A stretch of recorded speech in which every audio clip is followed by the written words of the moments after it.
وجہ یہ ہے، یاد رکھیں کہ جو آدمی بدعات ایجاد کرتا ہے گویا کہ نعوذ باللہ وہ خود کو خدا کے مقام پہ سمجھ رہا ہے۔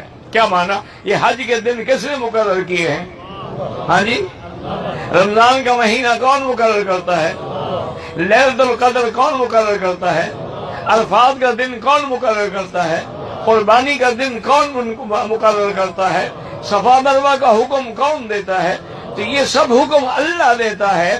اب جب وہ نئی چیز ایجاد کر رہا ہے، میلاد ایجاد کر رہا ہے، یا اذان سے پہلے صلاۃ و سلام ایجاد کر رہا ہے، اور دن مقرر کر رہا ہے کہ 10 دن محرم کے ماتم کرنا ہے، 12 کو ہم نے میلاد بنانا ہے، 11 کو 11ویں کرنی ہے، تو یہ مقرر کرنے کا اختیار تو اللہ کو تھا، اس کو کس نے اختیار دیا؟ تو اس کا معنی یہ ہے کہ وہ اپنے آپ کو اوتار اور خدا کے مقام پہ رکھنا چاہتا ہے۔ اچھا، دوسری بات یہ ہے کہ جب وہ کوئی چیز ایجاد کرتا ہے نعوذ باللہ، وہ اللہ کے نبی میرے مدنی پاک کی سنت اور دین کا بھی انکار کرتا ہے کہ شاید دین مکمل نہیں ہوا نا، یہ چیزیں رہ گئی تھی جو حضور نے ہمیں نہیں بتائی۔